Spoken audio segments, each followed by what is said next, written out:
HC భూములపై రేవంత్ కన్ను అంటూ చూస్తాను. ఇక భూముల గురించి మీరే మాట్లాడాలి. ఎన్ని వందల ఎకరాలు హైదరాబాద్లో దోచుకోలేదా మీరు? నాకు అర్థం కాదు. కేటీఆర్ ఏం మాట్లాడుతున్నావే నాకు అర్థం కాదు. దొంగనే దొంగ దొంగ దొంగ అన్నట్టుగా అరిచినట్టుగా ఉంది నువ్వు మాట్లాడుతుంటే. మరి నీ హయాంలో ఎంత రాజధాని జనం ఎందుకో మాట్లాడలేదు ఈ హైదరాబాద్ హెచ్సి భూములపైన? చెప్పు మరి. హైదరాబాద్ హెచ్యు భూములు, భూములు ఏవైతున్నాయో అవి హెచ్యుకు సంబంధించినవా కావా? మీ 10 సంవత్సరాలు మీరు ఏం చేశారు చెప్పు మరి. అది నువ్వు ప్రభుత్వంలో ఉన్నావు కదా, మున్సిపల్ అడ్మినిస్ట్రేషన్ మినిస్టర్గా ఉన్నావు కదా, మరి చెప్పు మరి దాని గురించి. అది చెప్పే చేత కాదు. ఎంతైనా ఒక ప్రభుత్వం మీద బురదల్లాలే, అది చేయాలి తప్ప ఒక డెప్త్గా వెళ్దాం, దీని మీద కొంత టెక్నికల్గా మాట్లాడదాం. సోయిలేని చాత కాని దద్దమ్మ కేటీఆర్.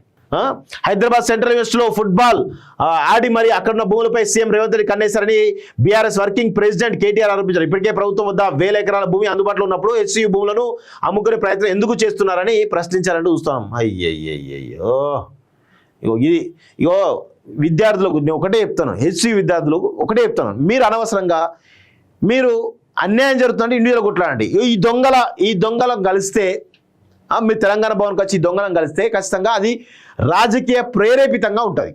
మీరు రాజకీయాలకు అతీతంగా ఉద్యమం చేయండి. నేను హెచ్సి విద్యార్థి నేతలకు అదే చెప్తాను, విద్యార్థులు కూడా అదే చెప్తాను. మీరు రాజకీయాలకు అతీతంగా చేయండి ఉద్యమం, ప్రభుత్వం వెనకడు వేస్తుంది. కానీ ఇలాంటి దొంగలు, హైదరాబాద్లో ఉన్నట్టు భూములను దోచుకున్నటువంటి ఈ దొంగలను ముందు పెడితే ఏముంటుంది?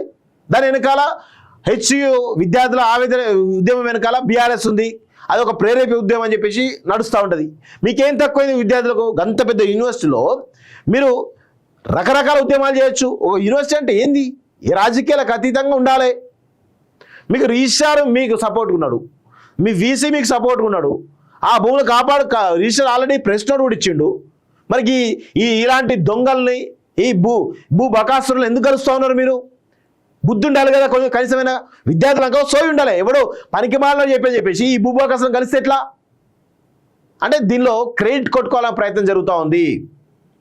దీనిలో ఇలాంటి భూబకాసురులే ముందుండి వీటిని నడిపిస్తున్నారు, మీరు నడిపిస్తారని చెప్పేసి ఒక అవగాహన ప్రభుత్వానికి వస్తే మీరు అనవసరంగా అది రాజకీయంగా పోతుంది తప్ప మీకు ఎలాంటి నిబద్ధత ఉండదని తెలిసిపోతుంది. దయచేసి విద్యార్థులు, నేను చాలా సీరియస్ చెప్తాను, నిరుద్యోగుల విషయంలో కూడా ఇదే జరిగింది. ఆ నిరుద్యోగ విషయంలో ఉద్యమాలు జరిగినప్పుడంతా కూడా బీఆర్ఎస్ ప్రేరేపితంగా చేసింది. ఏమైంది? విద్యార్థులకు మంచి న్యాయం జరుగుతుంది కదా, మరి మీరు ఎందుకు అది చేస్తూ ఉన్నారు? దయచేసి మీరు సెంట్రల్ యూనివర్సిటీ విద్యార్థులే, స్టేట్కి సంబంధం లేదు. ఇలాంటి పనికిమాలలో ఎందుకు కలవాలి? ఈ పనికిమాలను కలిసి అవసరమా? ఇప్పటికైనా విద్యార్థి సంఘాలు ఇండివిజువల్గా ఉద్యమం చేయండి. రోహిత్ వేముల ఉద్యమం ఎంత దాకా పోయింది? దేశాన్ని కుదిపేసినట్టు ఉద్యమం అది. అంత చరిత్ర హెచ్చుకున్నది. ఈ సన్నాసులను పట్టుకోబోతారా? ఇక్కడ ఉన్నారో నాకు అర్థం కాదు.